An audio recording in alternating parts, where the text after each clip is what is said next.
mga manay! Good morning, good morning, good morning sa inyong lahat. So, kamusta kayo dyan? Sana ay nasa mabuti kayong kalagayan. So, ngayong araw mga manay ay morning na morning. So, Martes ngayong araw mga manay at saka magpapakain ako na ngayon ng pato at saka manok mga manay. Kasi yung mga pato at mga manok mga manay is yung ang nagmamayari na ay yung mother-in-law ko mga manay kasi hindi na ako makabili ng pagkain nila. So, kaya yun, ibinigay ko na sa aking mother-in-law kasi sila na yung nagbibili ng pagkain. So, yun, at si Ate Fiana at si Phyllis pala ay natulog pa at si Ate Fiana ay ihatid ko na.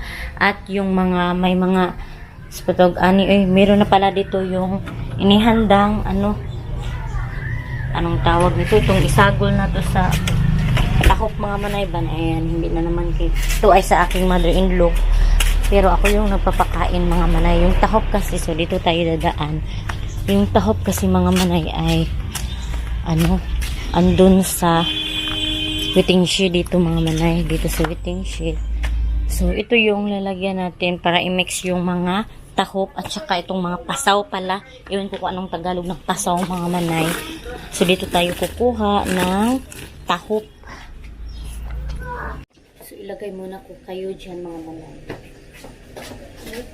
Hello, good morning.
Yun mga manay, na mix ko na. So, papasok na tayo dito sa kanilang longga. Ayan. Longga nila mga manay. Ito ding isa, lagyan ko din. Ipangsabwag ko naman good mga manay. Ayan, oh. Diba siya lang kasi nag-iisa dyan. Ayan. At saka, ito, pasok tayo. Ayan sila, oh. Diba? Yun na, o, diba? Nagdagok na sila. Siradan na itong ito. Baka sila. Maglabas.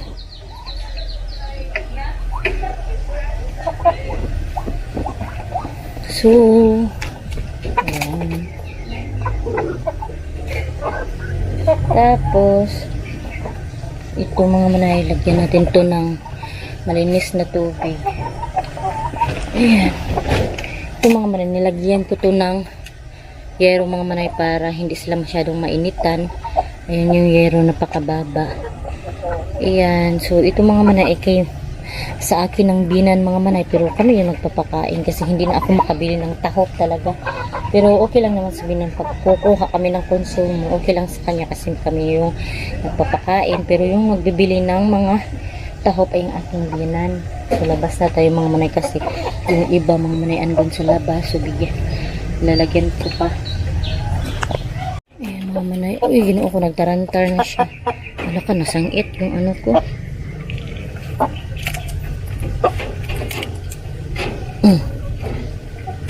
Ayan mga manay, okay na siya. Ayan siya, ay dyan mga manay. Kain na yan, at saka yung tubig mga manay ay ilisan ko. So, ayan ang mga manay, natapos ko nang pinakain yung mga hayop at nilinis ko na yung nilalagyan ng pagkain nila, so, para hindi talaga dumikit yung pagkain nila sa lalagyan. At saka ibalikot doon sa waiting shed para hindi talaga siya mawala mga manay, kasi madaming tao dito, baka mawala mga gamit. So, ayan. Tapos na akong maglinis, so balik na natin doon. Hello mga manay! So ayan yung brother-in-law ni Ate Aileen, at saka nagsugba siya ng inihaw na bangos. So dito sa kilid sila nagsusugba.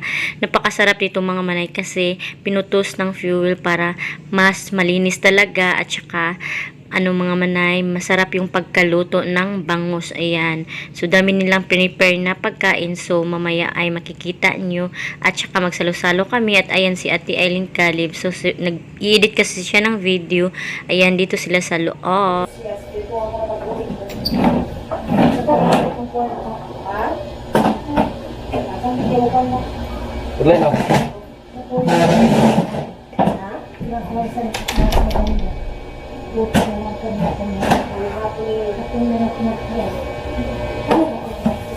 So, ayun na nga mga inday, mga lulong, hindi ko na kayo nabitbit lahat-lahat na mga ganap natin, lahat na ginalaw ko mga maninay, kasi yes, mas usual lang din naman yung ginagawa natin.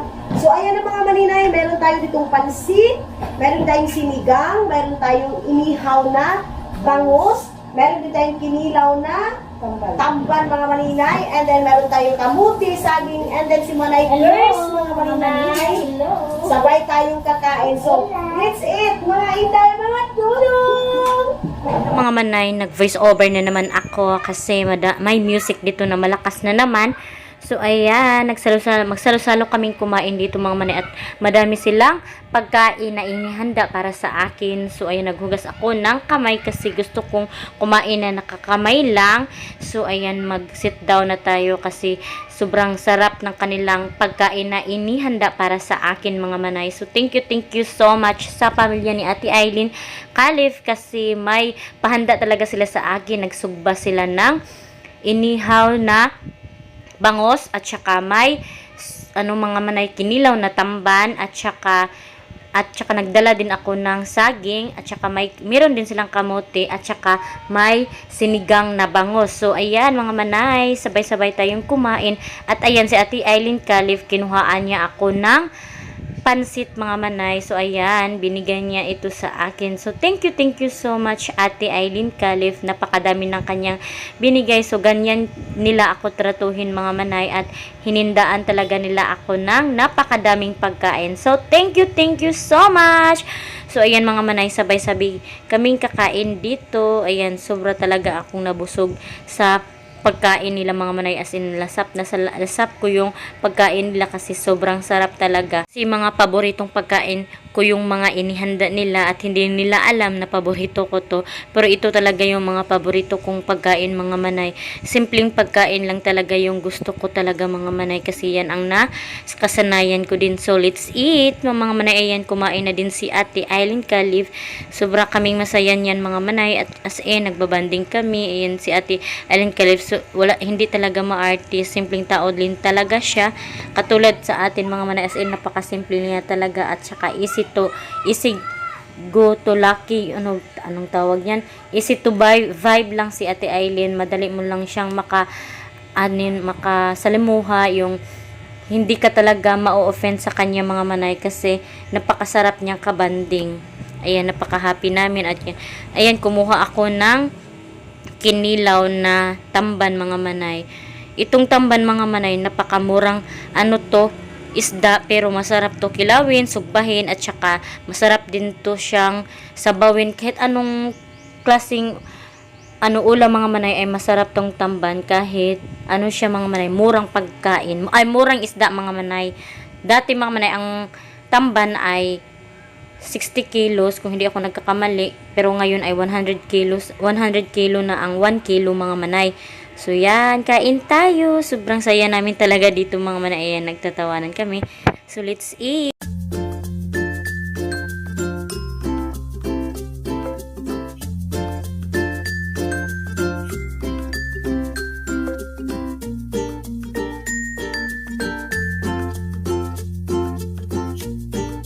A few moments later. So, dito na ako sa loob mga manay at may chika ako sa inyo yung ano pa pala natin, yung kisame. Ayan, pinintala na pala ni Mr. Ayan ang mga manay, napakalapit lang nito talaga. Ayan, oh. O, diba? So, ano kasi to mga manay, gabok na ba? Ayan, oh, gibok-bok na. So, kailangan talaga iparenovate na tong bahay namin pero wala pa kaming budget. So, soon, very very soon, iwan ko kung kailan pa tayo magkakapera. So tiis-tiis na lang muna. At ayan yung mga ano din na, yung mga kilid-kilid sa bahay namin, mga ano na gabok na, ayan, sira na talaga. Ayan mga manay. Ayan, o diba? Ito buslot na to mga manay. Ayan, doon sa loob. Magsiga na siya. At ito din mga manay. Tumutulo na dito mga manay. Palagi na lang ako nagtrapo dito. Ayan. So, laging na uawas ang tubig dito. Ayan, dyan. So, dito sa baba naman ay mga shoes ko mga manay kasi yung cabinet dito mga manay ay nasira na, nagabok na din. Iwan ko talaga kung ano yung Tagalog ng gabok. So, hinihinaan ko yung buses mga manay kasi yung mga borders ba baka natulog pa, iwan, baka nagpahinga sila. Kaya yung buses ko mahina din. Pasensya na kayo talaga. Pero pag nasa labas naman ako, malakas naman yung boses ko. Ayan mga manay, yung bahay natin umakalat pa. So linis-lunis muna si Manay Curse ngayon. Ayan, umaga kasi inuuna ko kasi yung ano, pamahaw mga manay, breakfast ng mga bata. Tapos ano, papakain ng mga hayop, yung mga manok at saka pato, at saka si Phyllis naman ay tulog pa. So, banata natin magkain ngayon. So, update ko na lang kayo later kung ano na namang ganap. So, thank you so much mga nanood. Sa mga nanood pala, please paki-share ng vlog ko at saka please don't skip the ads mga manay para din naman maka-help to sa akin. Thank you so much!